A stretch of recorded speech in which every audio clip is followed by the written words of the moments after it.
One, apologies for absence. Kate? We've received apologies from ACFO Brian Thompson and from Kate Havard from Audit Wales. Okay, noted, thank you. Declarations of interest. So we've got all those that we've already declared in writing. Do we have anything further? No. Point 3, chairperson's announcements. Nothing from me, thank you. And point 4, to receive the minutes of the Finance and Audit Committee, the 19th of December 2024, picking up on page 3. So we'll go, as is my usual wont, we'll go through the pages and picking up as we go through. So anything on page 3? Page 4. And page 5. Okay, on page 5, I've got, it was noted at point 223 paragraph, in terms of the national insurance funding. Have we had any further updates on the NI funding? No, and we're unlikely to have an update. We'd expect it to occur in the first quarter of the financial year. First quarter? Yes, so that's the indications at the minute, and I think it'll come out as a supplementary budget. So April to June? Yes. Yeah, okay. Thank you very much. Page 6. In the third paragraph down, Lady Wilcox wished to stress the importance, etc., etc. There's a typo there, and the assurance and safety South Wales Fire and Rescue Service brings a community. The word rescue is missing, so that needs to be added. The next paragraph down, Lisa Mallon wished to confirm. Any updates on consultation on that, please? No, it was as reported, the 19th of December. Okay, thank you. Okay, page 7. It was, Anything? yeah, there's one at the top there. I noted that Chris Hadfield confirmed from an operational viewpoint, you'd be looking at the community risk management plan as opposed to committee, isn't it? Okay, well spotted. I'm so used to committees, I missed that one. Well spotted. But further down on the page, Lisa Mullen wished to state none of the limits set out in the Treasury Management Strategy. I just wanted to emphasise that no limits have been breached. I think that's an important aspect for us to, you know, that we are prudent in what we do. Yes. Page 8. Second paragraph down, Steve Gurney from TIA, Internal Auditor. 2 recommendations with the ICT data assurance were found. Updating with some technologies changed. Policies not updated. The second surrounding privacy policies. So I wondered if we had any updates from this, where the auditor found issues. We've got any ICT updates, or can we get them? Yeah. So who's actioning that? He's not here, Brian, isn't? Okay, so can we do an action point for Brian then on that, please? The next paragraph down, a routine recommendation made for capital planning to update financial procedure policies to reflect the new structure with commissioners and changes within the finance team. Have they been updated? It was only a routine recommendation, but nevertheless. No, they haven't. But we could certainly bring the financial regulations. It's a reference to commissioners as opposed to, I mean, you still form fire authority. Yeah. As opposed to local politicians. Yeah, okay. It's important that things are accurate though. So if that can be updated, that's an action point from here. So an urgent recommendation was made due to concerns of inconsistency in record keeping and inspection certificates. The service is potentially looking to source a new compliance system. Any updates on that? Because that was an urgent recommendation. Yeah, so the team are using SharePoint to collate and summarise all the information. Yeah. They're having regular team meetings to look at the help desk tasks and have a look at the metrics for outstanding and overdue and sort of tackling them that way. They've also requested programmes of works from contractors to make the linking of statutory documents back to work and Yeah. contracts easier. Yeah, So it's a case of good admin, really. yes, yes, And as it's fresh, it's working well. I yeah, think to sustain that is what I'd be interested in ensuring. okay, so how can we close that off then? Just the It's done. sustainability. It's done. Yeah, I think normally with internal audit, we'd revisit in a 12-month time, wouldn't we, to see if it's slipped or it's improved or is it still the same. Yeah, we do an annual follow-up, which we're in the process of doing, I think, for a sort maybe a conversation for the plan for next year. Yeah, yeah, exactly. Yes. Sorry, gentlemen, I didn't welcome you to the meeting. I'm so used to seeing you on, I was waiting for you, because Christian was hiding you there. I was waiting to see you on screen. Christian's pretty big. Anyway, Croeso, welcome to the actual physical meeting. It's very nice to see you both here. Thank you. Yeah, apologise for my late welcome. Okay, well, just shows how rigorous. I didn't even realise you were here. And the rigour we're going through this. Look at that, eh? Got to be impressed, surely. Yeah, because there's another update in the next paragraph about the KPIs related to property maintenance. Yeah, so what's the update on this? Can you assure me that progress is being made here, please? Yes, progress is being made. I think they've yet to determine in detail, other than the outstanding and overdue help desk calls. Those are the two that we have at the minute. I think a suite would be better to give us a broader view of things. So we'd be looking to bring that back to you, say September time, when they've actually replaced the, there's a key position there, the facilities manager's job. Okay. At the minute, we've got a temporary arrangement in place we discussed last time. Yes. And I think that's part of the issue is corporate memory's been lost. And we need to just make sure that things are in place and being developed by the right people that are going to be there going forward. Right. Okay. So we note that for our September meeting. Yeah. Okay. And finally, the paragraph on that page, in terms of the communication strategy, I did write how, when, where, who, where are we with this? And subsequently, I've received details from Dominic. So I've had a draft comms and engagement strategy here. Dom, can I bring you in now, please, to give us some further detail on this? This is a working document, a working in progress. So in terms of times, yeah, so can we have an update on bringing it forward? Because it says about the expected date of June 2025. I did wish in the last meeting that it should be brought forward from the expected date. I've heard a date of April now. Don, could you give us your understanding of this, please? And thank you for sending me the draft report. It's much appreciated. Yeah, absolutely. So the communication and engagement strategy is one of our key priorities set out within our Step Forward programme under a dedicated programme of work to improve our internal, external communication and our consultation with the public. The initial timescale for that was to have a draft for April. That would then go through the consultation process with a view to having that published and up and running in June, followed by an evaluation process. We've brought that forward. It has gone through extensive staff engagement. So following the appointment of our new head of communication and engagement, the communication team's gone out and done a number of workshops with our staff to better understand their needs, how we can improve our internal and external communication. This follows best practice, so it follows NFCC fire standards and is the kind of building block for our future improvement.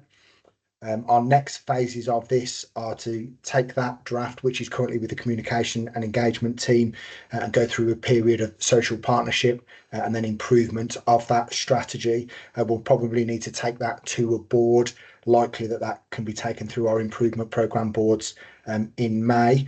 However, I'd like to reassure everyone that we are not stopping the work and the improvement on that. So we are taking an agile approach to the communication and engagement improvement process, and there are changes and improvements happening all the time for our internal and external communication processes. So we are not developing the strategy in isolation, and it's not stopping progress and improvement as we move forward. It's also quite a detailed strategy. So the head of communication and engagement has worked extensively with the communication team to pull that from strategy through to plan, through to task, and embedding those already in the team in terms of the things that they need to do to move forward. So although the strategy is a draft document, lots of those details have already been pulled out into the team for our improvement processes.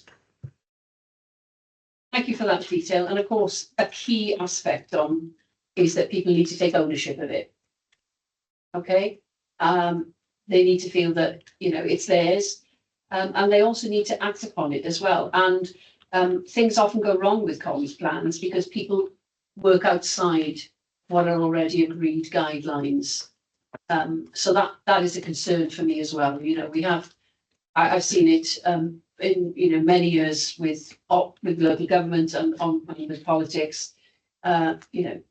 Keep to the comms plan, and that when people stray from that, that's when issues can arise. But it's about internal and external communication, which is quite a fine balance. So thank you for the update for that. I am much happier that I've seen this, so that I know that work is now well progressing, and whatever refinements need to be made, I'm sure we'll bring that back to when will we look at this next? So I think we'll need to have a discussion about which board that comes to, and the process for that. But I think May is the conversations that we were having, and it's an integral builder for the communication and engagement programme within the Step Forward. So it may be that we bring it through our improvement board, or we can adjust which area we bring that through to. Yeah, thank you very much. Chief. Thank you very much, Lady Wilcox. I'd just like to underline the fundamental importance and how pleased I am with the appointment of our new comms officer, and also note that she is still in that early stage, but certainly I've seen some really positive moves in which we're unfolding new ways of communicating, and also the identification that she's made of areas that are problematic in terms of communication. So she's knitting together the comms team really well. She is in her early days, so to bring it forward to April, I think would be unfair on her. Actually, bring it forward from June, fine. So I think May actually makes sense. But I would also just like to underline as well, in this forum, we had a senior leadership team meeting earlier this week, and it was an away day, and throughout that, the scale of work that we have is enormous. Prioritization is the key, and we just need to make sure that we're not over-facing people with deadlines that suddenly arrive and bring them in too early. So that's key, but that is Rhian's main job, and she knows that she's on it and it's prioritized. So that's good prioritization, I think. That's good. I agree absolutely, Chief, with what you said, but we did actually bring this forward in December. So this was first mooted in December, so it shouldn't have come as a surprise, really. This has been knocking around for some months. Yeah, happy, and it is fundamental as well, Lady Wilcox, to the rolling out of the strategy, to making sure that people across the organisation realise that when they're being engaged on certain topics, that they're very, very clear on what those topics are, and that we have a golden thread through there of good communication that really allows people to understand where we're going. Crucial. Yes, absolutely. Okay, so picking up on the rest of page 9, I don't have any other further points on that. Anyone else, please? Okay, page 10. That was our statement. Page 11. I've got point 13, forward with Programme Compliance and Audit Committee. Lisa Mellon wished to provide assurance revenue monitoring reports will be available. And we did this in the Board of Commissioners meeting last Friday. So that's outstanding action. Okay, those are the minutes and the issues outstanding, agenda item 5. So the first item, correspondence sent to NRW and response received. That matter is now closed. The next minute item, communication engagement strategy. We've just had an extensive discussion on that.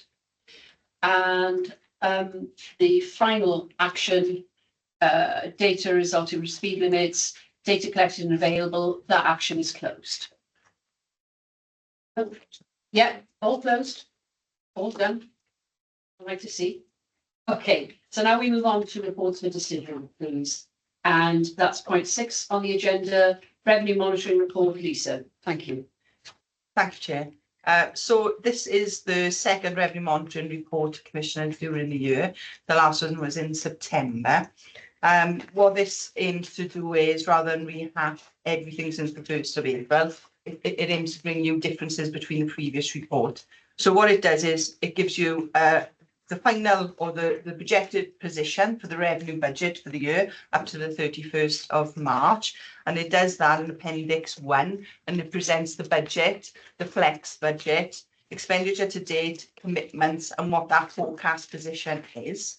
You can see the current forecast position is £1.1 million overspent.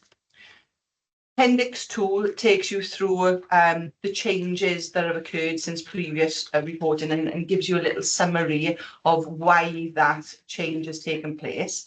So just since previous reporting, there's a £500,000 change, and the summary of that is there's 331,000 increased costs against employee budgets. This is offset to a degree by just under 600,000 of reduction in non-employee areas, which is a myriad of different areas from supplies and services to transport to training and things like that. And we've also got additional income coming in from Welsh Government. So the big changes since last time are the 371,000 from Welsh Government that have been given to all local authority bodies to help finance the difference in pay awards from what they budgeted to what was actually finally agreed through the bargaining process. Also is the 81,000 the Commissioners thankfully secured with Welsh Government in respect of our HMICFRS audit that we went through before Christmas. We wish there could have been more. Wish it could have been more, But, yes, you know, better than nothing. But it absolutely, we do thank Welsh Government for that, because Yes, they, that was an unplanned expense. But yes, I think what that shows is the support that they do have for the service, because, yes. it wasn't an inconsiderable sum. Yes. To find. So those two things together adds to £450,000 that have reduced expenditure for the service.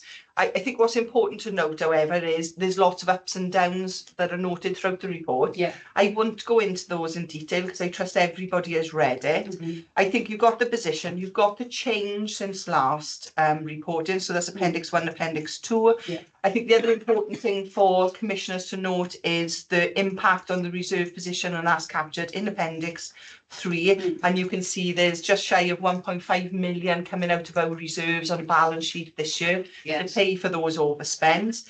I captured that in the recent budget setting report to Commissioners. That was taken the 13th of February. And I give you an overview of the reserve picture for this year and future years. And there is a trend in terms of our use of our reserves, and now the prudent use of those should occur for the service, which is not to underpin the budget, but is for one-off items, whilst we can. And I think that sort of brings me to the end really of the report, and I'm happy to take any questions. Well, my first question before I open it to others, really, Lisa, is picking up on that very last point. I was always, as a former leader of a local authority, it was always my big concern about using reserves for revenue. It's a finite strategy. So you've probably, we've based next year's on current staffing, current crewing models, and contracts that are already agreed and we are bound to. And I think that, you know, going forward for the 2006-7 budget, we are looking to the transformation programme and the efficiency programme to inform and refresh what those delivery models are going to look like, and then capturing those changes in the actual budget setting process, which is right and proper. Yeah. Yes, and you know, you've given an excellent answer there, and thank you for that. But I continue to raise, you know, it would not be financially prudent for us to keep spending more than we earn. Yes. In simple terms, you know, and that, you know, I can't be clearer than that. I mean, there's a counter argument that we should be funded more. That, you know, if these are our costs, then these are our costs. But I think the overall picture, I would, you know, stress to the chief as well, that we need a medium-term financial plan. We need to be looking at where we can cut costs while remaining, you know, while the service remains as appropriate and as, you know, on task as it should be as an emergency service, and one of our very important blue light services. But we can't, you know, we simply can't, just in terms of household budgets, we cannot keep spending more than we've got coming in, because, you know, thereby you know, you see colleagues across the piece in England and Wales, you know, councils getting into bankruptcy, and it's a huge concern for me, because the reserves are finite. They were built up, you know, it's like the 7 years of corn, isn't it, in the Bible? You know, they were built up during those years, and they're not going to, I can't see them being built up in the future in this way. Yeah. No. So it's a finite resource, to use the phrase that's already been used. So this is a real line in the sand moment for the service to look at what we're spending. You know, those are the concerns that we've already relayed to our local authority partners, because they have obviously their own issues as well. So, you know, I don't have any concerns about the way things are run, managed and spent, but I do have concerns that we can't keep spending more out than we've got coming in. And I think that has to be noted in this meeting. And I welcome other comments on it. Yes, Chief. Lady Wilcox, if I may, I fundamentally agree that we need to be as efficient as we possibly can be, and this has been a line every time we have discussions in senior leadership team and in the ELT. As we discuss things, we are constantly searching to make sure that we are achieving value for money for the taxpayer, and that's a real bee in my bonnet. The issue that we do have confronting us at the moment is we need to acknowledge that change and transformation does cost money. Yes. One of the discussions we were having earlier on this week was to make sure that when we come up with a project, we need to be looking to find, well, where are we going to achieve savings? But there is going to be a period, I would suggest over the next year, in which we do inevitably have increased costs. We need to try and limit those as much as we possibly can. We need to find savings wherever we can to fund those, but some of those will inevitably have to come out of the reserves. But completely concur with your point about having a medium-term plan. This needs to be really measured, and we need to make sure that as we go forwards, we are building a sustainable plan, and that throughout, whenever we're looking at things like recruiting, when we're looking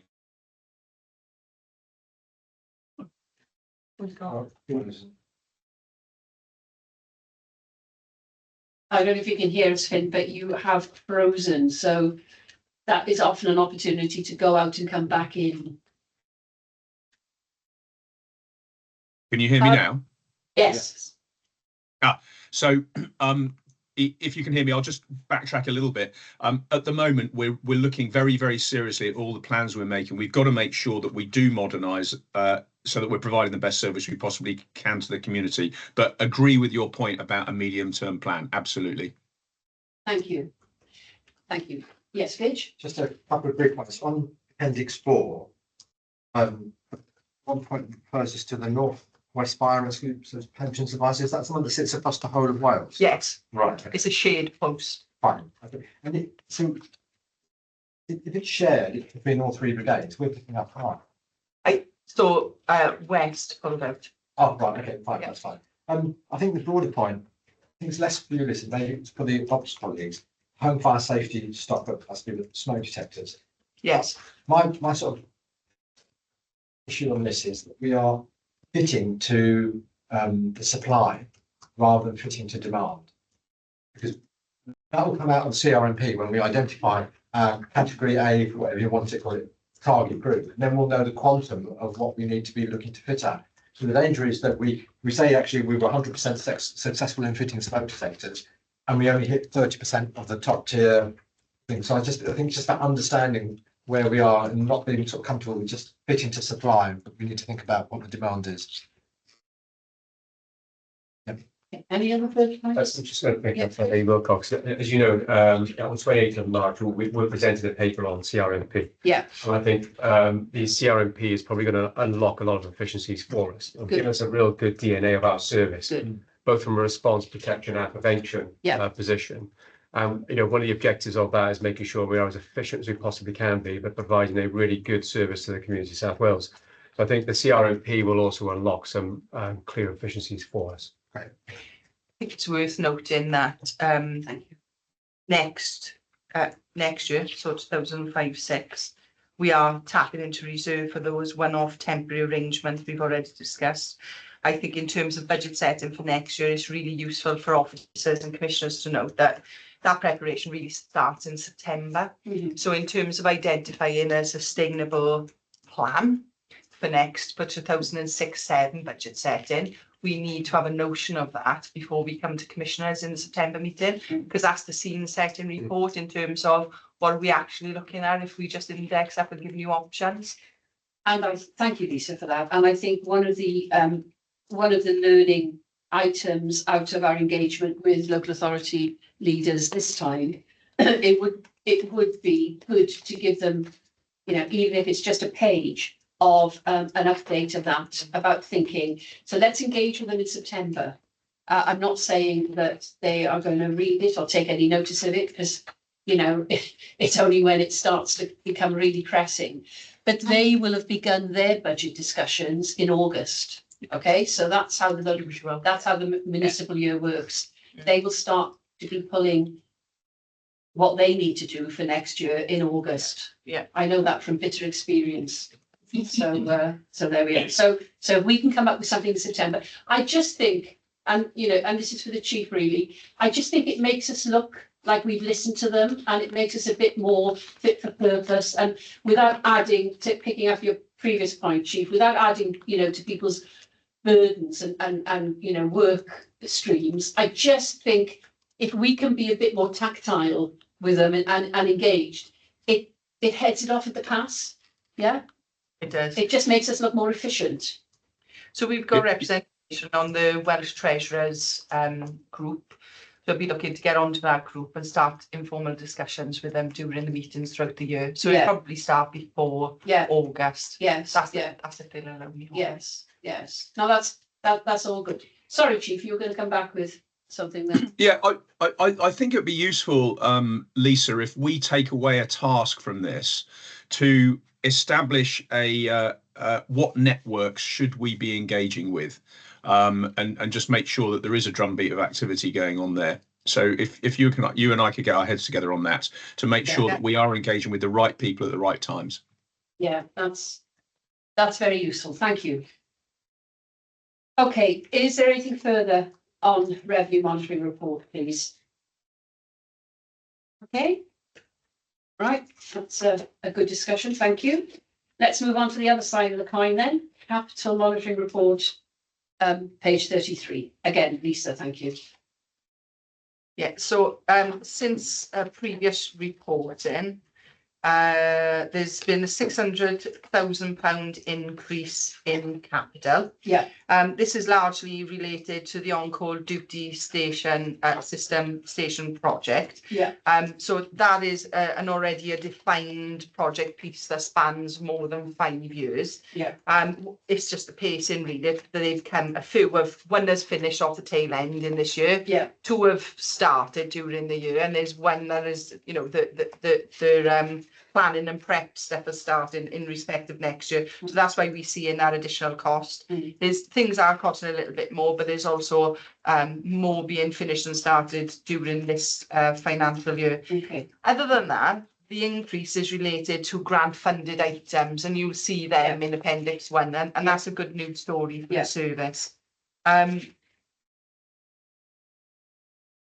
think that there's a lot of grant funded actually, looking at the green print, isn't there? Yeah. So Beth and Harvey has been very proactive this year in terms of securing 643,000 for improving our infrastructure in electric vehicles. But we've also got grant funding for equality, diversity, building changes that are much needed across a portfolio of 47 operational stations. Yeah. Most of which are built between the 50s and the 70s. It's really challenging to get them to scratch at the same time. That pebble dash stuff outside, isn't there? Yeah. Yeah.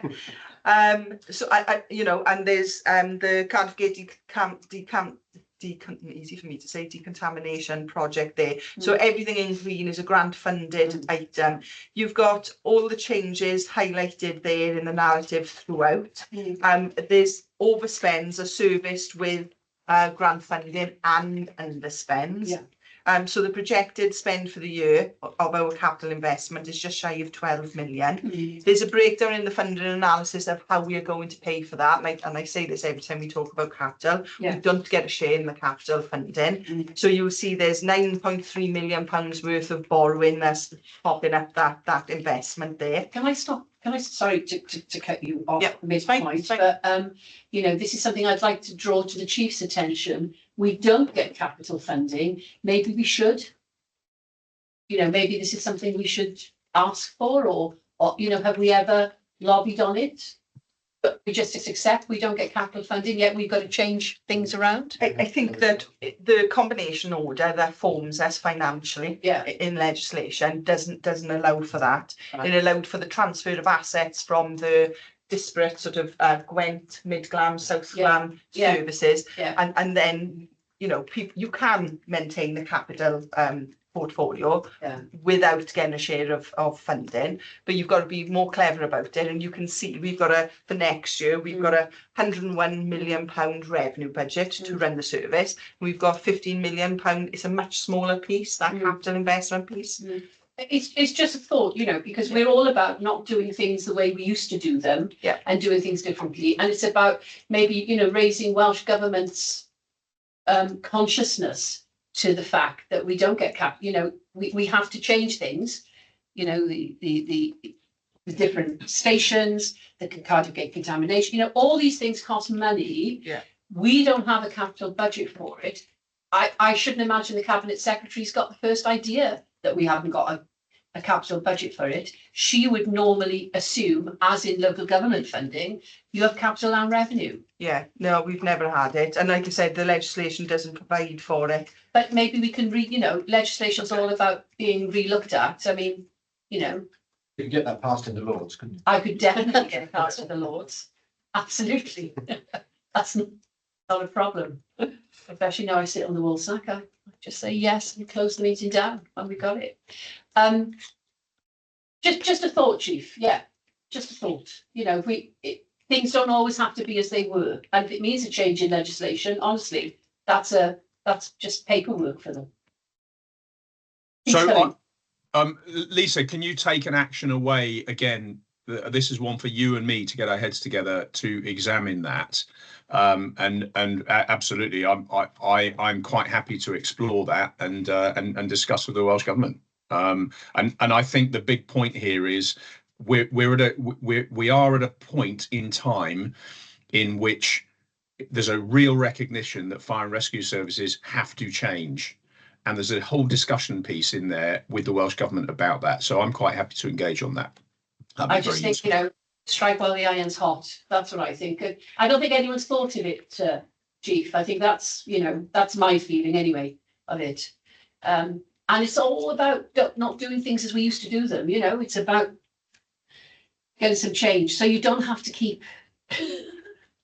moving things around, please, moving those deck chairs that you've done so well. What would I do otherwise? I'm sure we could find you lots, but there we are. Is there anything further we need to be aware of? No, it's just that we do get 2.2 million of capital grants, and you can see the capital receipts of 56,000 there. I just take you back to a conversation on Ukraine earlier at the end of last week. Yes. In terms of those capital receipts, they do prop Yes. up investment pieces like this. Yeah. So every penny counts. But that would be a really good example to give to Welsh Government Yeah. about our, and that we are leaders in terms of Social responsibility. social responsibility and our charitable, 'cause I was reading something the other day, how well South Wales Fire have contributed to the charity totality. Yeah. All these things, us shouting from the rooftops, that's, it's that positive Yeah. that we need to take advantage of. Don't be shy about that, because there's so much good stuff that goes on here. Yeah. But it's about exploring how we can do things better as well. So I just want to allay any fears the commissioners have got about the overspend detailed in Appendix 1. Yeah. That £2 million overspend. I've analysed that out on page 38. Yes. So it's completely absolved through the 2.3 million of funding Yes. and the spends, things like that. And that's all the detail really I want to discuss. Yeah. If you've got any further questions. No, I don't. Have you got about adding up, Pitch? Just No? one observation, in terms of the capital programme for the on-call station, Yes. we went to True Up and we opened that. Did that have the contaminants element contained within it in terms of that? So worked into the plan, It yes. is. So that's fully compliant with contaminants for your, Yes, the separate areas. there are. Good. One of the best high streets in South Wales. Yeah. Did you know that? Yeah, did it? Yeah, a working open high street. Spent many a time in a place called the Red Cow there. It was the Porth County pub back in the 70s, but we won't minute that page.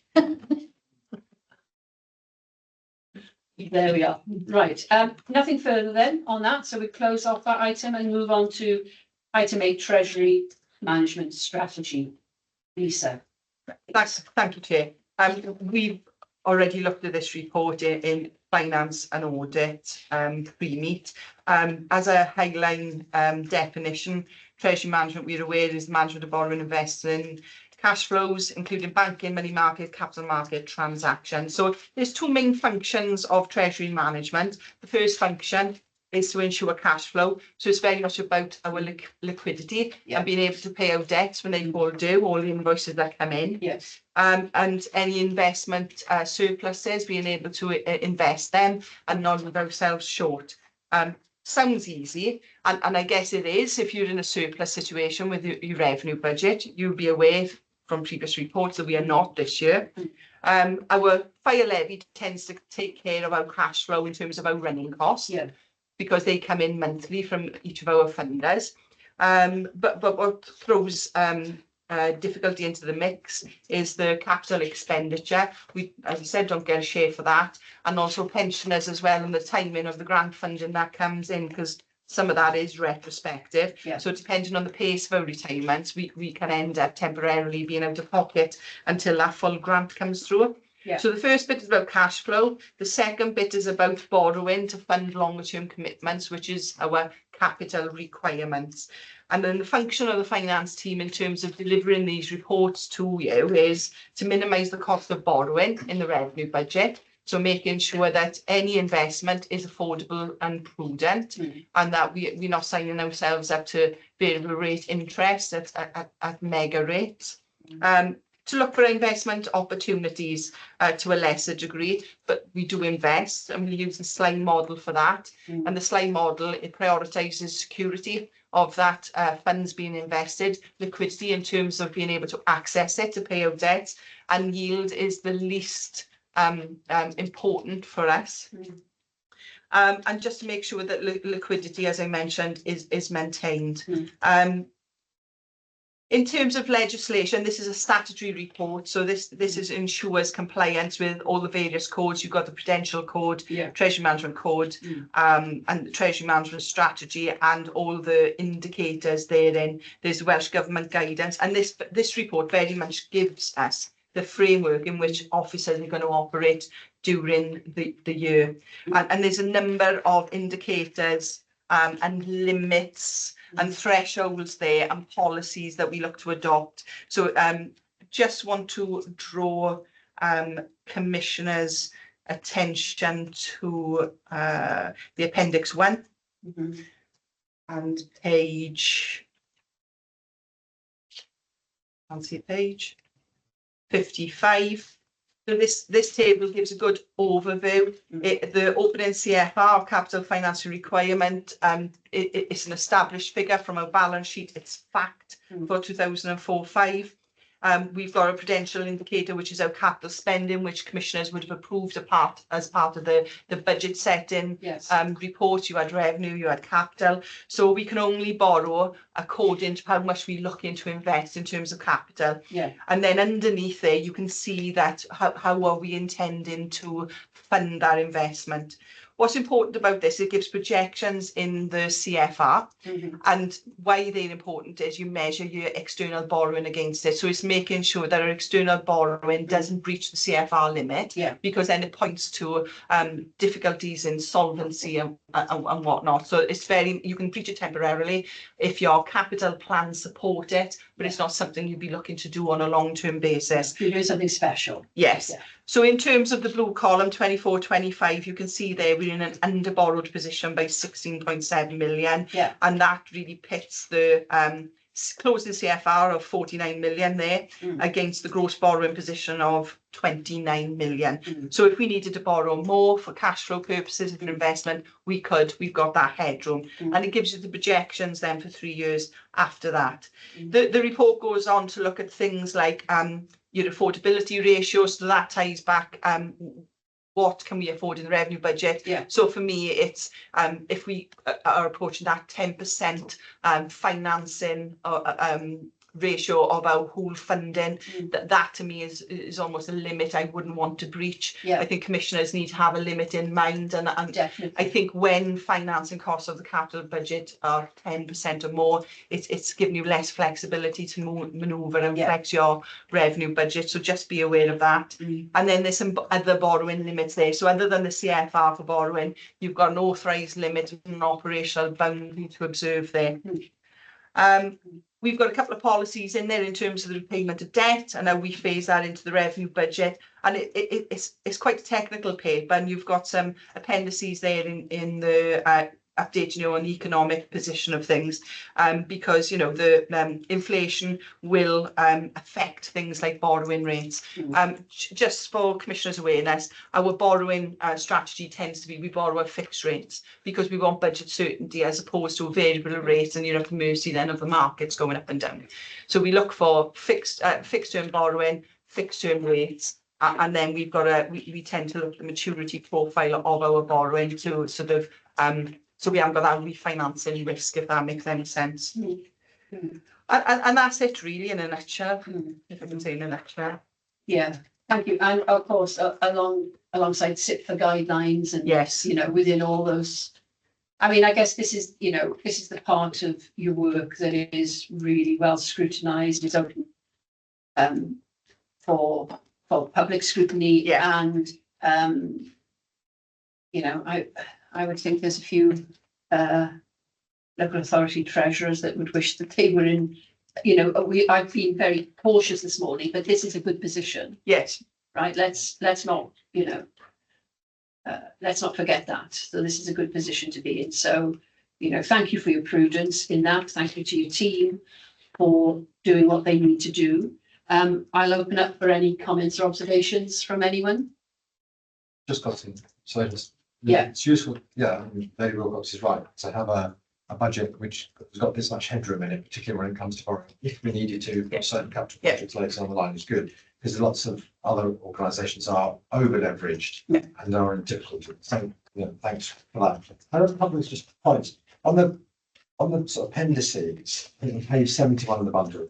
It mentions bank base rate as 5%, but it's dropped, isn't it? 4.5, and it was held at 4.5 in the Yeah. recent NPC meeting. Yeah, so what's worth mentioning is this template would have been, we would have put this together Christmas time. Oh, before. right. Oh, quite a while. Yeah. Oh, I don't know. So quite a while ago, and it does change, yes. Yeah, because you mentioned, I think it mentioned Trump's election impact on Yes. financial markets. So Yes. the last point is, I'm not expecting a last one. No, it's good. We go back to page 75. We talk about the approved countries for investments in the AAA.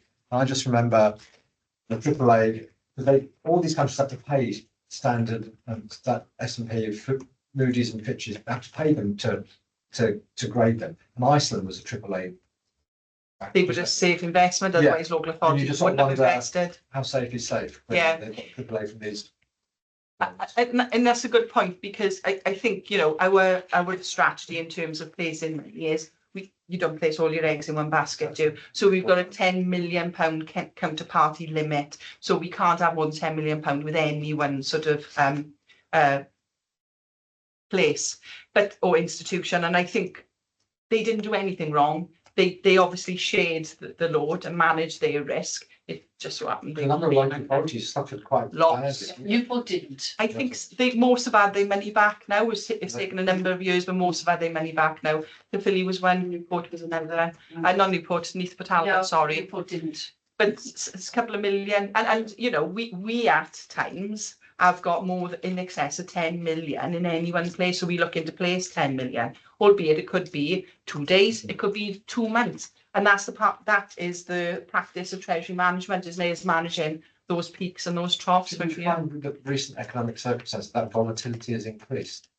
I think it's our budget that drives it, and our investment plans that drive that volatility in the cash flow.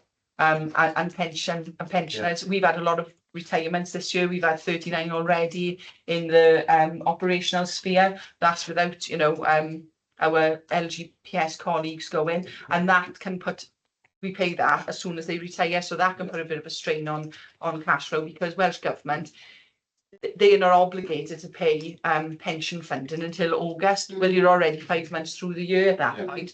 So if you've got 40 going in a 5 month period, You've got to find the money from somewhere. yes, exactly. So it is about, it's a balancing act. It's probably worth mentioning that last year we did, when I delivered this paper, because it is a big paper and it is really technical, and Link help us. So we've got specialist treasury advisors. We pay a fee to it and we meet with them, and what they do for us, you see the interest rate table there that gives you the projections.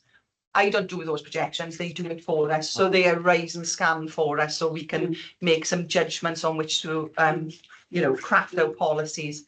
As opposed to MUFG. Oh, it is, they changed to MUFG now. Oh, right. They've recently merged and changed over. Yeah. I've been in touch with Adam, he's very good, Adam Burlington. So I did the initial training with commissioners last, I think it was the 28th of March.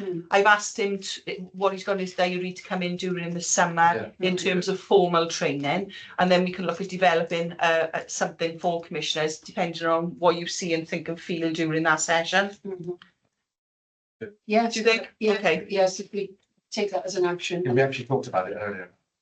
Useful to have that as a requirement. Yes. Appropriately trained. And I think that because it's such a technical area and you don't touch it all the time, really you need an annual refresh. And we used to do that for our local politicians. So I think in between them, you've got me to tap into if you want to explore any specific areas and outside of what Adam covers with you. Yeah. No, I do think that's extremely important to note that about the training. I guess I've been a little more comfortable with it having run a local authority, and you know, having my neck on the block if we overspent. So there we are. Okay, so in summary, then our recommendations that we note and approve the following 7 bullet points, and we do. So let's move forward then to Dominic. And agenda item 9, the establishment of the Portfolio Management Office. Dom, over to you, please. Thank you, Lady Wilcox. So this paper is asking for the following recommendations: that the commissioners approve the implementation of a permanent portfolio management office, and that the commissioners approve and support the required recruitment of personnel to resource this. This highlights our need to prioritise the extensive work that we are doing within the service in terms of our improvement journey, and that includes a whole host of areas that we're looking to improve out. Some of those we've already touched on today, but our Step Forward programme, our cultural programme, some of the other associated pieces of improvement, and then of course HMIC FRS recommendations. So the recruitment of these posts, we've looked to bring in subject to the views of the commissioners and required job evaluation on those posts. We're recommending that we establish a permanent portfolio management office, and that we do this through the recruitment of a portfolio manager. We estimate that that will be at a grade 17 level, which is equivalent to the manager that sits on our performance planning and risk team. We currently have 3 transformation program manager posts approved at a temporary resource level. We only have managed to recruit into one of those posts currently. So our recommendation is that we use those 3 posts. We extend their temporary period and add a option to make those posts permanent subject to review. We also will support that process with a project manager that sits within that key area. The paper outlines the grade rates of pay for those posts subject to job evaluation, both the lower and higher end of the scale.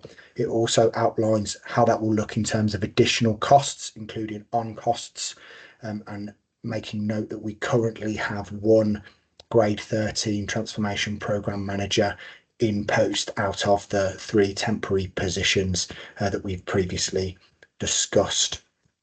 The paper outlines a temporary structure for that. So currently, to support our capacity and change, it's recommended that the Portfolio Management Office and the structure remains under the Director of Strategic Change and Transformation. So the 3 temporary posts will sit under a newly recruited portfolio manager.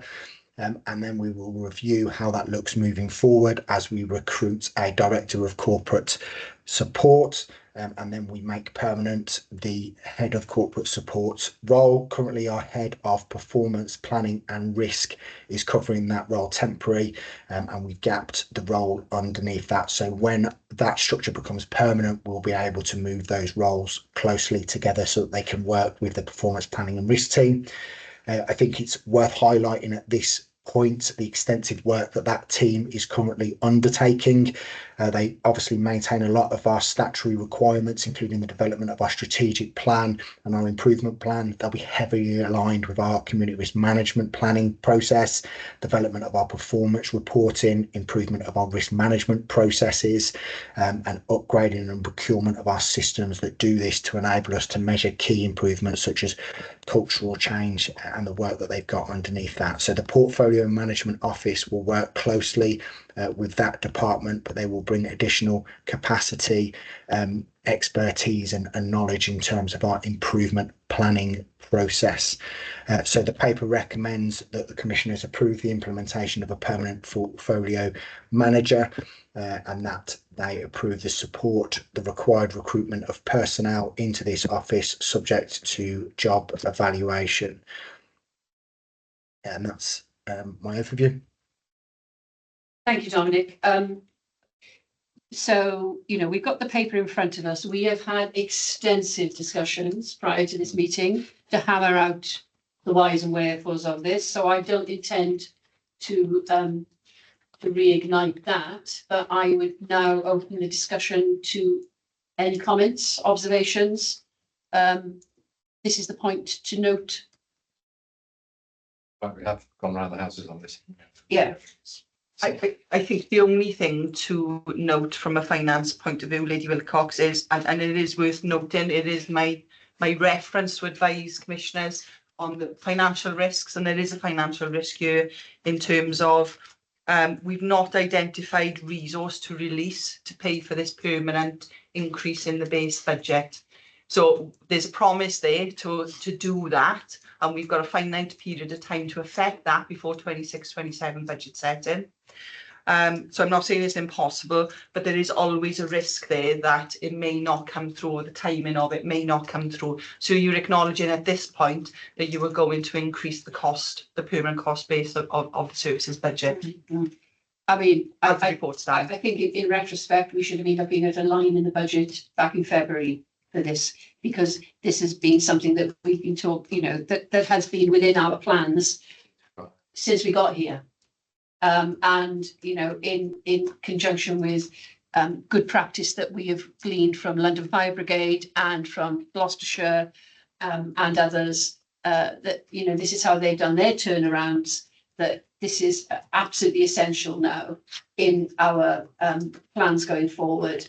And again, as we're looking at prudence and ways of changing in the future, that costs could be absorbed and moved from other areas in order to support this.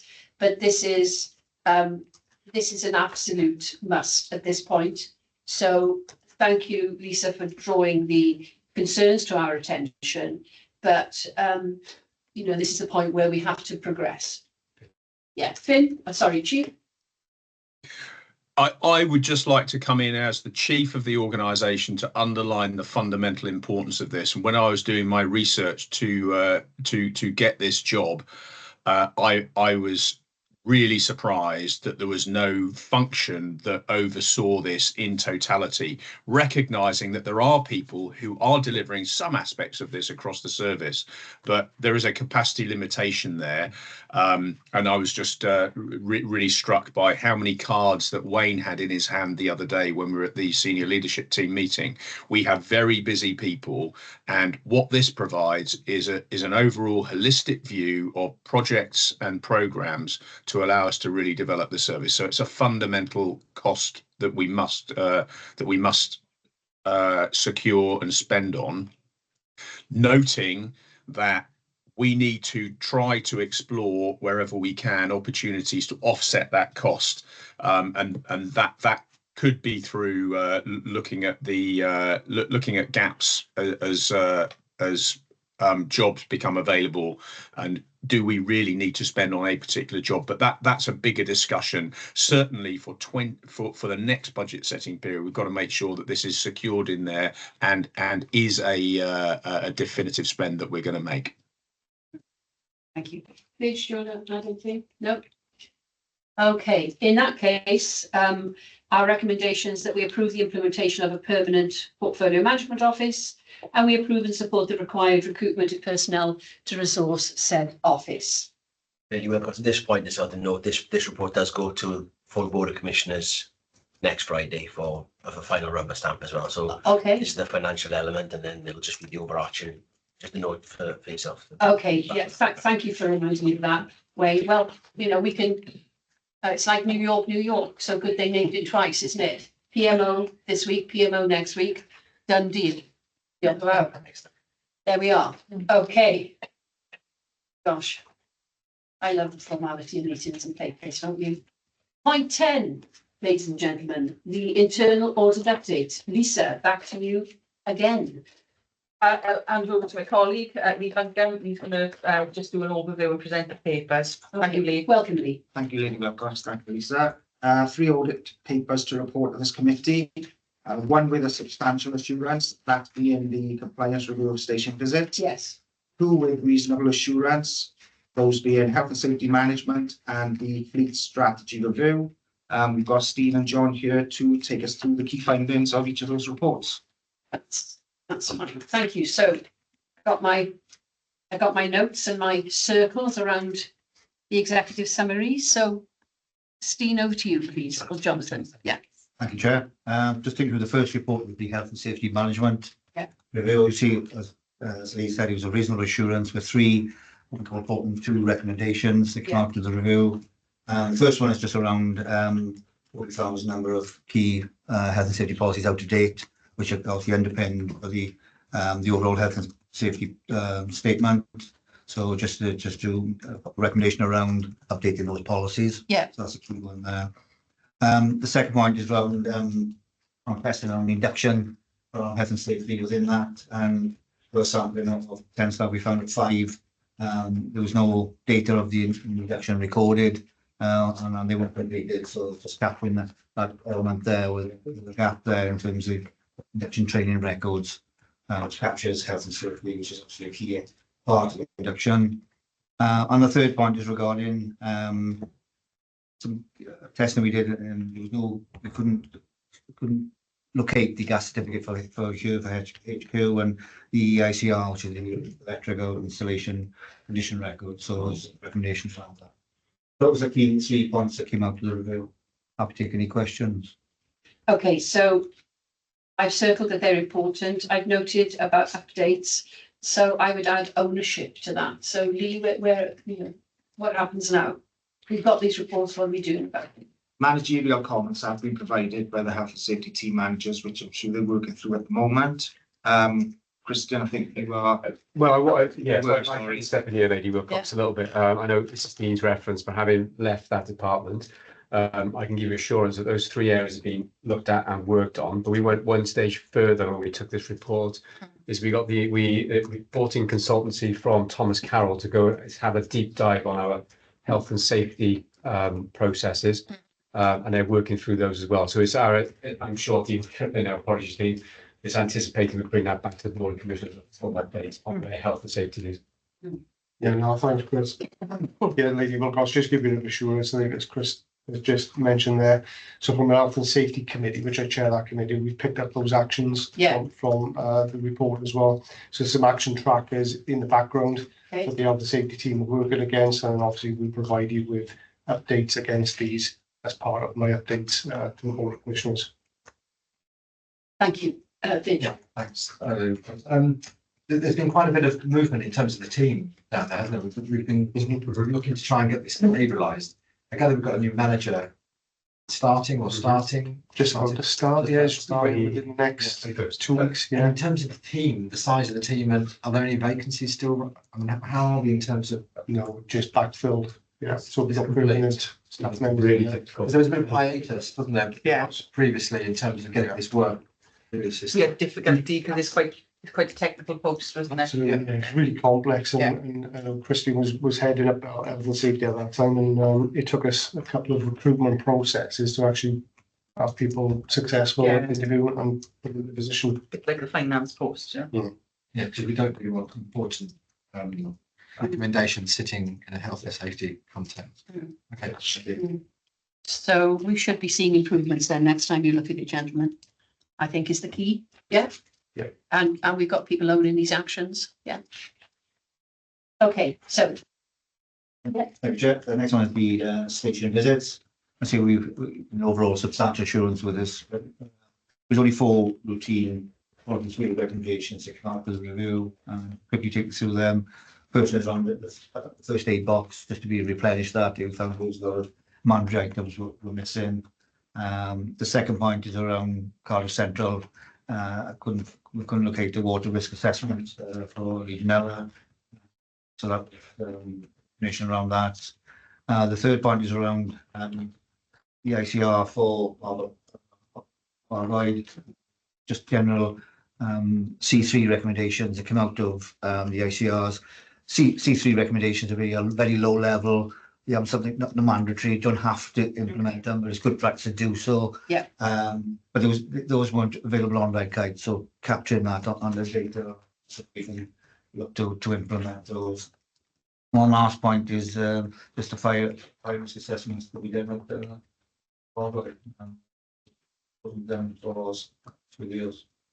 So my note from this is, how do we know this has now been done?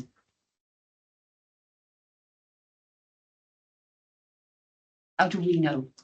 So it'd be a follow-up audit within as Yes, relevant we'll pick up period. Yeah. all these recommendations then we'll capture as part of our annual follow-up process. Yeah. And then we'll obviously have the evidence of those certificates and relevant documentation assessments that are completed, and before we sign that off. And we know that this is being actioned, do we? Yeah, Lady Wilcox, I pick this bit up from the operational elements. So these actions will be picked up with the operational audit support team downstairs as part of the TA response. And then we'll have some assurance, and then obviously with the follow-up audit in 12 months' time, I'm pretty sure that substantial assurance will be maintained and these issues will be rectified. Just to add as well, that's okay, Dean. In-house as well, we do have an electronic action tracker that when audits do come in, they're input into a business management commission system with actions known as quarterly task updates that red, amber and green. So when the end of year audit does come in, we can actually refer back to that. But periodically that's completed with progress as well centrally. So that's our in-house mechanism. It was managed in-house in preparation for end of year audit as well. You've probably told me that before, Wayne, and I'll probably ask for it again at a future meeting because I won't remember. But you know, you should give me a mark for at least, you know, exploring and putting you on the spot. Just one thing, I think we arrived in sort of February and it was all hit the ground running, and we signed off the internal audit plan in March. So pretty early days, not as fast as how quickly we signed off the budget. But it was signed very quickly. I just wonder, particularly with what the chief has been talking about, our understanding of risk in the organisation, whether when we set the internal audit plan and the areas we want the auditors to look at, after we've had that discussion and understanding about where the risk is in the organisation, that we might need to reframe or reset where the internal audit plan is focused on the areas that we have now identified as greatest concern. Yeah, so we've got a meeting directly after this where we're looking at the internal audit plan. It's a 3-year rolling plan, and we've got some set pieces there we revisit every 3 years. Some are looked at every single year depending on the profile and importance of the organisation. I think Lady Wilcox is sitting in on that meeting with myself and Wayne. So we'll have the commissioner's view, which I think is really important in terms of that plan. Yes, I must be. Yeah, you are. I know you are. So we've got so many days and we can reprioritise those days in terms of flexing for our priorities. Some organisations set passive audit plans to look at things that they know are okay. We want to be growth. Proactive. Turn over all the studies, find out what's absolutely. Get them sorted. Thank you. Okay.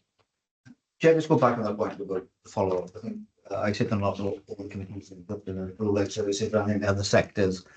And one of the things that gets presented to this type of committee is a copy of the action tracker in terms of recommendations, where we ask you to gain assurance of where those recommendations are implemented and the due dates, and if they've fallen, they've missed those due dates, just sort of rationale why they've to revise those target dates. So perhaps I know it's something perhaps to suggest this committee has a sight to that on each meeting.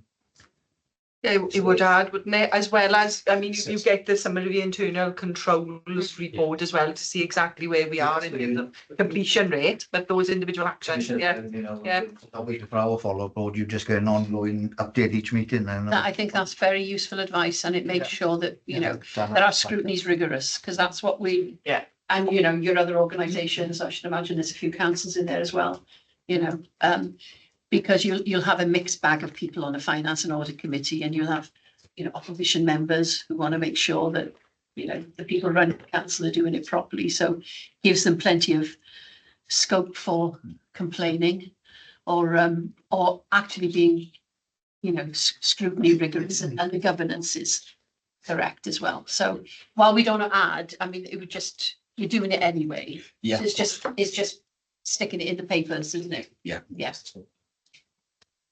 Okay. Sorry, Lady Wilcox. Yes. If I may just pick up on the point around risk and the plan related to risk. Yeah. I think under the new global integrated standards, there's more emphasis on plans being a little bit more flexible. Okay. And if need be, the risk, we'll set a plan. I think when we come back to each of the meetings each time, we'll be explaining this is what we're going to do in the next quarter. Okay. Are you still comfortable that these are the areas you want to consider? They will be. Yeah.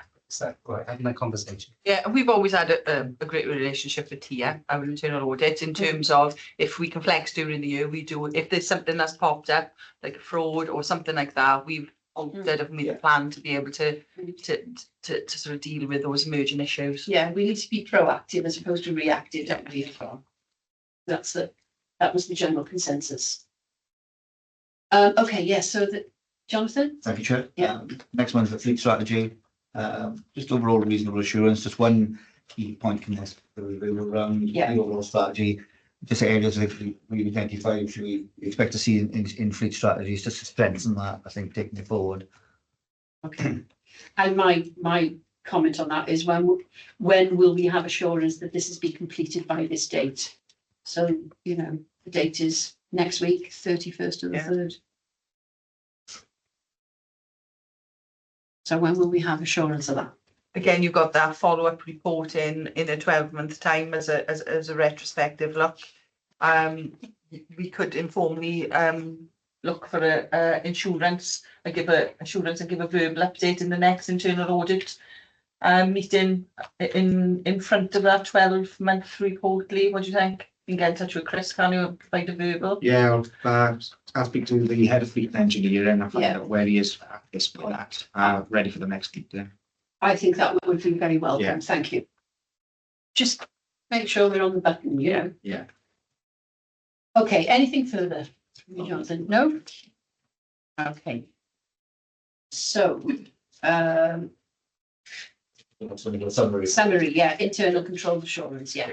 Just briefly take you through the report. The first paragraph sets out some information around the organization, how we're succession planning and bringing trainees through, and getting out those individuals qualified as our next level and bringing those individuals through the business. Yeah. So you got continuity. Below that, then we just set out a couple of reports that we've completed since we last met. Yeah. There's no, we made one priority, one recommendations from the last meeting in terms of property compliance, which you received last meeting. There's been no frauds being made to our attention. And then to the key part of the report in Appendix A, page 128. It's the progress against the 23-24 plan. It's just 2 reports we're waiting for and to complete the work. And then in Appendix B for this year's, as you see, there are quite a few ingredients there, and the reports are with the service to complete. I just wanted to, we need to finalise the plan for this year, so we're good if we can get that rounded off and completed as soon as we can. So we're working closely with Lisa and with Lee with this just to take us forward. And then the last part is Appendix C, as part of our added value, just some links there to any newsletters, publications we have, but and these sort of things that you can share with not just the commissioners, you can share those with staff and on your website, whatever. So I think especially around fraud, things like that, because that more fraud awareness you in organisations, the better. So happy to any questions in relation to that report. You know, I would just say, you know, thank you very much for the rigour that you undertake with this. In terms of progress, we seem to be, you know, there seems to be good progress made in some areas and reasonable in others. Christian? I have one question, if you don't mind. So Yeah. just looking through the Appendix B on risk management, mitigating controls. Yeah. So the field work is done. Have you got an anticipated date for the report? Yeah, early next week, definitely. Early next week. I spoke to the auditor this morning. Fantastic, thank you. So Jason, he said this. Great. Anything from anyone else? No? In that case, again, thank you very much for the internal audit update, and I'm glad to see that so much of it is working well, and the issues that are not have been drawn to our attention, and the plans are in place to deal with them. So thank you very much. Okay, performance reports, statutory PIs, Dean. Thank you, Lady Wilcox. So this paper is to present to you strategic performance indicators, and this accounts for Q1 up to Q3 of the current financial year that we're in. The recommendations that the Commission note the services strategic performance indicator focus for Q1. What it allows us to do is provide a point of reference and allows me to provide some projected demand and outcomes against which then we could do a little bit more of a detailed analysis on the incident data. Yeah. Just to refresh our memories, there are 7 performance strategic indicators. 4 of those are incident based, and then we have 2 which are categorized around fatality and injury indicators, and then the final one being was classed as an effective response indicator. If we go to the summary report, which is page 140. On page 140, you'll find that there's a table there which it indicates the 7 strategic performance indicators, and it gives us a number of data sets in and around our performance for Q1, Q3. And it gives us a look back on the previous financial year to see how we compared through those 3 quarters, but then it also talks around the projection that we'd set at the beginning of the financial year. At the last column, you'll see that it's given us some indicators. 5 of those indicators was classed as being better than or equal to the projection, which is really pleasing. But then you note that there are 2 which categorize them as being over 5% worse than what that projection had set at the start of the year. So over the page on 141, I'll just talk us through the 7 graphs. The first one is around total fires, and you'll see there that pleasingly it's come down by 17%, which is really pleasing. And all the categories in terms of how we classify all fires, so accidental fires have come down by 14%, deliberate fires down by 18%, refuge fires, grass fires. We've seen a real spike this week in grass fires across the country due to the climate. So we've had a significant increase of that, which will be obviously reported in the end of year report for Q4. For our deliberate vehicle fires have come down as well. So that's really pleasing in terms of some of the activity, and that's layered around the community safety and partnerships elements of the service, and then also the community local risk management plans and stations are undertaken on our behalf with their interaction around the communities. So on page 142, then we looked at total false alarms. This one is raised by 2%, but taking into account the changes to the automatic fire alarm responses, which came into play early January this year. We won't see a decrease in these figures until we see the end of year report. I think we can take account of Q4 and what the difference has been there. So this is above the projection for the year.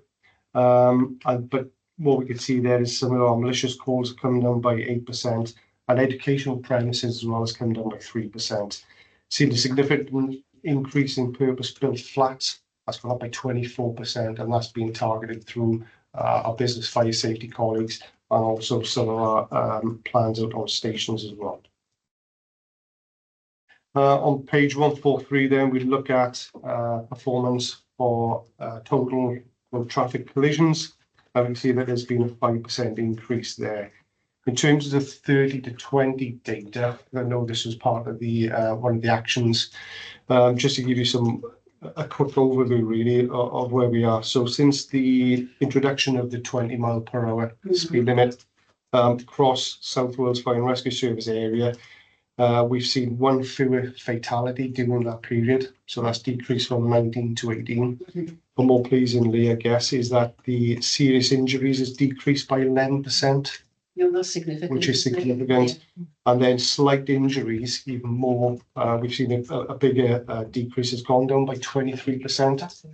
So it matches, I guess, what the Welsh Government's ambition was in around the 30 to 20 changes. And that data aligns pretty much to what South Wales Police and Gwent Police data as well. Good. So my probably proposal there is that when I do the end of year data for you, I will include all of this 30 to 20 data in an appendice, so we've got the data there to compare against. I'm just anticipating what they're going to ask for, because clearly such a big change and such a controversial change in the minds of the public. To show, one life's been saved. It's just one life, and the significant injuries and so on and so forth. I mean, there we are. Is it possible to, sorry, No, yeah. Is it possible to directly track that policy to that one less fatality? Yes, Is it? yes. I want to probably do 3 pages, but please put that into that data at the end of your report. Yeah. I guess also pleasing with even though we've seen an increase in road traffic collisions, but a lower proportion involved actual extrications and where we're releasing people from vehicles. Okay. So maybe that reduction in speed Mm. is seeing that we're not mechanically having to do an intervention and actually release Yeah. people from vehicles. So the accidents are happening, but they're not as severe. In layman's terms, yeah. Have they only been the built-up domestic areas of there? Yeah. I know just near where I live, 3 children, 3 kids were killed, and that was in an A road down country lane. This wouldn't, that speed thing wouldn't affect that, would it? They tend to be like fast hot hatches. There's a bumper full of kids. That's right, yeah. Page 144, then we've got 2 indicators on this page. Top one being total other special service calls that we've attended. And again, this is one that's risen by 2%. Significantly, we've obviously seen flooding incidents increase. It was 73%, and that was due to the storms that we experienced towards the tail end of last year. Seen a rise in the number of water rescues, but it's linked to those flooding incidents as well. Yes. But And we've got pleasingly- statutory water now. I remember you saying it last time, yeah? Yes. Yeah, that's correct. that we didn't have before, yeah. But pleasingly, within this category, we've seen the assisting other agencies has come down by 18%, because at the start of the year, we were seeing an increase, and we've managed to reduce this down a little bit. Okay. That's in conjunction with some of the work we're doing with our colleagues in WAST at a strategic level. Yeah. But also we've embedded at a tactical level our duty group managers. So they're the ones who take calls off control. We've embedded them into fire control over the last 2 months. Yeah. We are seeing a little reduction there because they're at source and they are taking the calls in control, and they're at their fate, being able to challenge some of the calls we're receiving from some of the other agencies. Interesting. Yeah. So we're seeing a real positive change. Yeah. Okay, the bottom indicator there then is related to total fatalities and injuries. And we've seen a decrease there from 32 to 31. 1 fatality compared to Q3 of the previous year. What this doesn't account for, obviously, is the Q4 data and the sad and tragic incidents that we've experienced and a spike within the service area. Obviously, that detail will be included in the end of year report. Yes. But just to provide a bit of reassurance for you, there's a whole host and layer of meetings and other activities being undertaken right now with partners to identify lessons learned, etc., that we can take forward and probably share some of those issues with some of our partners. Yes, but they were significantly, they were older residents, weren't they? They were. There were people, there was someone, recently released from, mental health facility, so there were social issues wrapped around those tragedies. Yeah, it's definitely will cost there. It's just given us the opportunity to probably learn from those and provide some better outcomes. But that detail will be in the next end of year report for you for commissioners. On page 145, then we've got total accidental fatalities and injuries, and again we've seen that increase that we've just discussed. And that'll be included within the report. Yeah. And the last indicator relates to dwelling fires contained in room of origin. And this is another pleasing one to note for commissioners and for us as service delivery. It's the first time since we've recorded this indicator that we're actually seeing an increase. And out of the 7 indicators is the one where you want to see a higher figure. Yes. Because what it indicates is that you're having a better outcomes for communities. Isn't this something that, what's his title? Chief Fire and Rescue Advisor. That's the one. This is something he picked up on. So this is one of the directly linked to the thematic review for operational effectiveness. So this is probably aligned to some of the work that we've been putting in place since that report has come out. So there is training that's been going on, and I guess just by increasing the awareness across our operational staff from a recording perspective. So when we record at these types of incidents, to ensure that we're really accurate with that information from an incident recording perspective to ensure that we've got it correctly, but then also down to the tactics that we employ at these types of incidents, so we can understand what is it that we actually need to change. But it's really pleasing to see that this indicator is rising, because I think it's a significant raise, I guess, in our game from a tactical and an understanding perspective as well. Good, good. And that concludes those 7 indicators. I'm happy to take any queries or questions. Yeah, well, thank you very much, Dean, for the detail that's gone into that and the wider explanation. Have we got any comments yet, Pitch? Yeah, I mean, I appreciate all the work. I mean, I don't really like this report because the data is set at such a high level, but I know behind the scenes you're getting down into the weeds of this stuff. So that's the stuff that's really interesting for us, because I think unlimited reporting for Welsh Government, we've got to do that and give them the information. But when you combine accidents and fatalities and injuries, you can miss something quite big in there, can't you? You could have a lot of fatalities and a few injuries, but if the number is the raw number that stayed the same year on year, you sort of think, what's the difference? I think, but I know that you're on top of that. I think the thing as well, when we talk about chemical fires, the grass fires confused, completely covered grass and rubbish. And then this other one, which I think is emerging, the lithium ion battery fires. You know, if they're in waste transfer sites, that's one thing. If it's in the car that Chief and the number of us experienced and it knocks out an A road, or even worse, the M4 in the tunnel, it's going to have a massive impact, disproportionate to we only had one more lithium battery fire. So I think that's that bit. Yeah, it's just that these data are large raw numbers as opposed to what we would use in the organisation, a much more granular approach and targeting these various things. But this is for reporting purposes. Yeah, if I could just come back, Lady Wilcox, I think, yeah, it's good observations, which I think there's always the opportunity in terms of, you know, presenting this data to yourself, because the one thing I don't share with you is what's called the service delivery report. So this contains the granular data, I guess, that you put in there.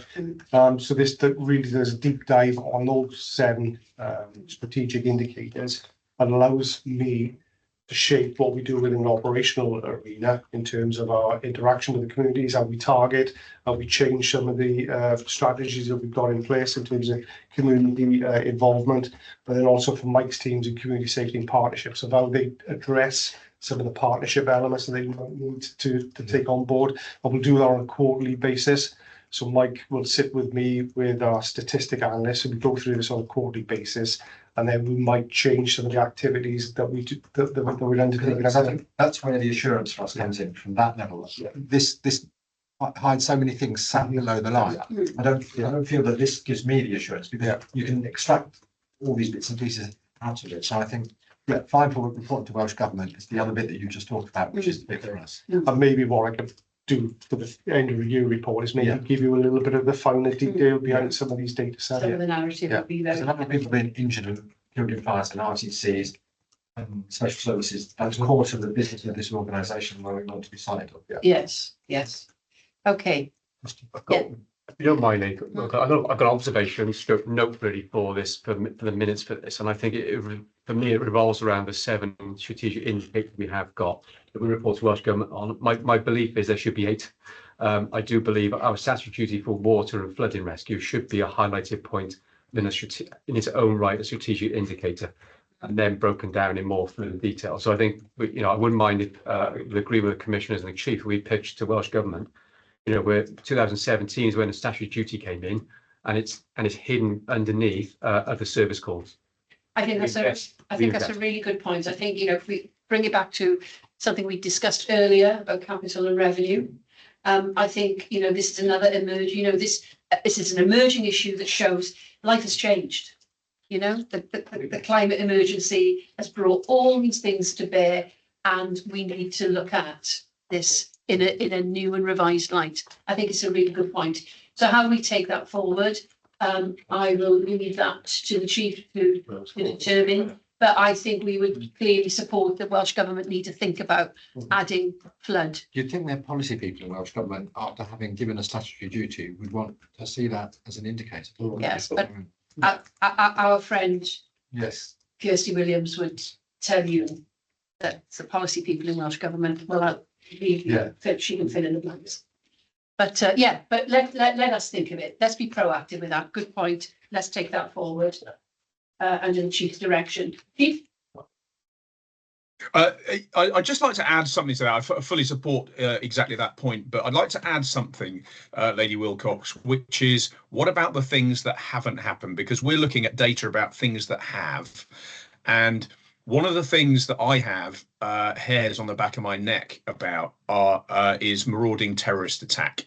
And again, this is something that we need to make sure that we have clarity on what our responsibilities are and what the likelihood that we need to actually have a very serious approach to marauding terrorist attack. My view is that there is a certain inevitability to some kind of marauding terrorist attack, either in Cardiff, and I think that's probably the most likely, but then also other towns as well, given extremism that has emerged in recent years. So we need to look at that and start thinking about working collaboratively with the Welsh Government to make sure that that is fully funded and that we really are aware of the responsibilities that we have and how we're going to respond to such an incident.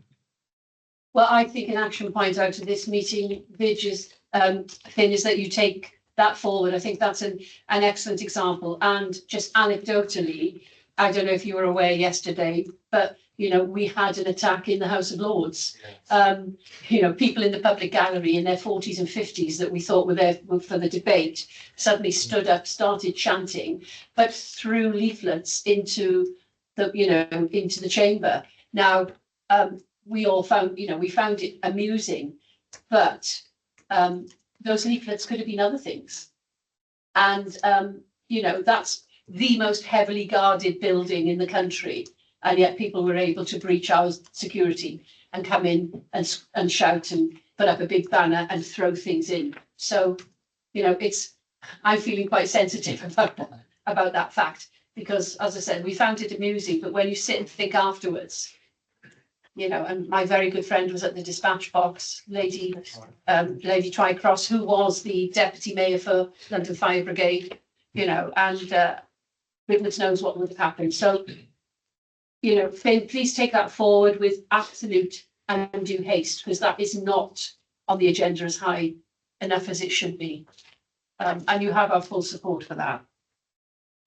Yeah, what was it? Aristocrats out, people in. Yeah, I felt like saying, well, I was born in East Road, Tiverstown. I'm no aristocrat. I'm as working class as they come, but there we are. But, anyway, I digress, but it could have been quite different. Okay, so are we all okay on that now then, on our statutory PIs, so we can move forward to the forward work programme, item 12, and I think that's Wayne. Yeah, this is obviously the last forward work programme of this financial year, so it's just an overview of the year looking backwards. We've had an initial agreement and conversations with yourself about next year's forward work programme. Yeah. There'll be a slight amendment to that, obviously, following today in terms of adding in regular action tracker updates on the audit programme. Yeah. Around our audit programme and anything else, any other actions I took today. I'll look at that forward work programme.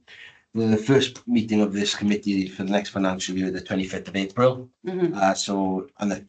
We'll meet before then on the 4th of April. So there'll be papers coming to you next week for that meeting, and the forward work programme for next year will be in there in draft. Just an opportunity for yourselves to look at any immediate amendments there. Obviously, we'll be presenting that in the first meeting on the 25th. So there's nothing more, I think, for this forward work programme. It's something will be the last one. Okay, Wayne, thank you very much for that. I don't think we've got any comments on that, no? Okay, so item 13, any items that I deem urgent? I have none. Any items to report to the Board of Commissioners? I have none. And in that case, Dr. Powell, thank you very much. I declare the meeting closed. You want before we start our second meeting? Meeting. Yeah. Are you coffees or teas?